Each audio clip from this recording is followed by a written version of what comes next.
Bonjour, vous êtes devant cet écran. Je vous salue tous au nom de Jésus. Tout ça pour dire qu'il y a un moment déjà que le frère Christophe m'appelle par téléphone et pour que je puisse donner mon témoignage de comment j'ai pu rencontrer le Seigneur. Parce qu'il est important de pouvoir témoigner pour la gloire de Dieu.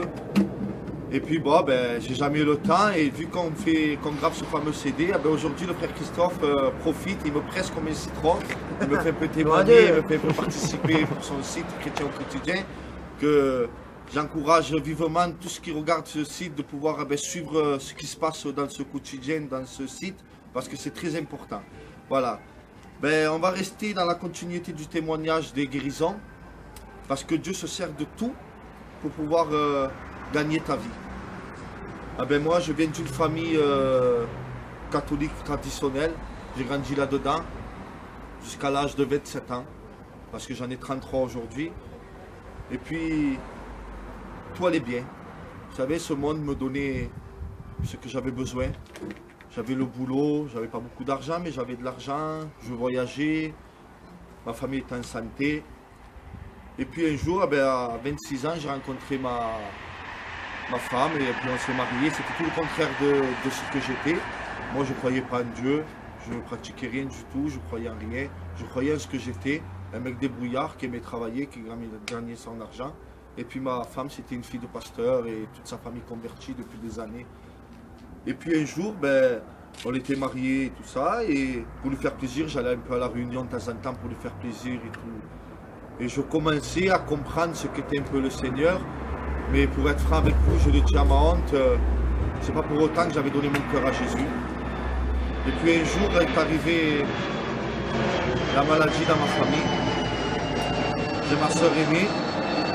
On a dû la rentrer d'urgence à l'hôpital dû à une douleur très très forte, intense à la tête. Et pour pas être long, on pensait que c'était une méningite, les docteurs. Et en fin de compte, elle avait une tumeur de 4 cm dans la tête. Et ça lui compressait le cerveau, donc ces douleurs qu'elle avait.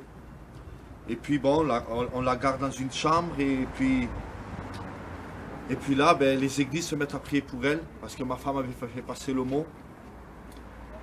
Et vivement, j'encourage tout ce qui passe par des problèmes de pouvoir se réfugier dans la prière. Parce que c'est une arme redoutable, ce que Dieu nous a laissé à nous, les enfants de Dieu. Et puis les églises sont mises à prier. Et puis moi j'allais voir ma soeur, et un jour que j'étais dans cette chambre, là, ma soeur était très angoissée, et on avait cette nouvelle, que c'était une tumeur, et que les docteurs ne savaient pas quoi faire, parce que c'était très délicat. Et puis je rentre à la maison, je rentre très angoissé, je me mets à pleurer, et puis ma femme, vu qu'elle allait, elle, aux églises, c'était une fille qui était née là-dedans, quoi. Elle savait à qui se confier, et où se mettre pour pouvoir prier. Et elle me voit rentrer, elle me dit qu'est-ce qui se passe, elle me voit angoissée en train de pleurer, elle me dit rentre dans la chambre et prie au Seigneur et le Seigneur t'entendra. Vous savez, je rentre dans cette chambre, dans ma chambre, et là je m'assois par terre. J'ai dû prier des millions de fois, mais je priais parce que je voyais les autres prier, je voulais avoir cette prière que tout le monde avait. Et là pour une fois, je me pose aux pieds de Jésus. J'étais assis par terre et je dis au Seigneur, regarde Seigneur, tu ne peux pas faire ça. Tu vois que j'y vais à l'église et ma famille sont très dures. Et j'essaie d'expliquer qu'est-ce qu'on peut gagner avec toi, à ma famille. Et c'est déjà dur pour moi. Tu ne peux pas permettre ça. Et là, vous savez, on n'est pas des fanatiques. Hein. Une voix se fit entendre dans mon cœur. Et il me disait, cette voix dans mon cœur me disait, ne t'inquiète pas. Je la garderai.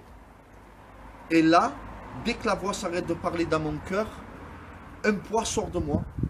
Je me suis senti libéré à tel point qu'une fatigue est venue m'envahir et je suis resté presque endormi par terre.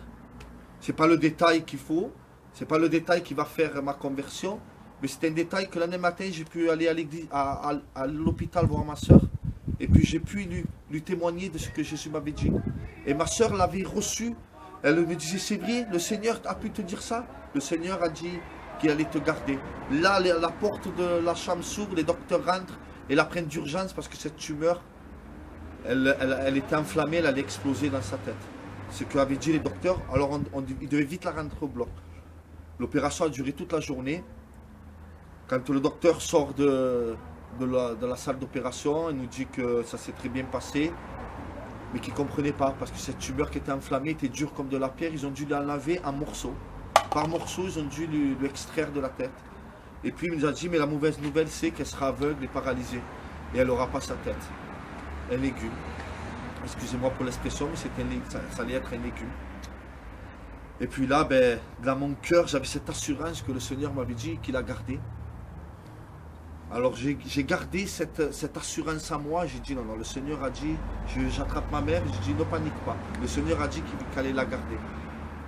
Et ça passe quelques heures et le docteur, il nous invite à aller la voir dans la salle de réveil. Et puis là, on rentre dans la salle de réveil. Ma soeur a entendu nos pas.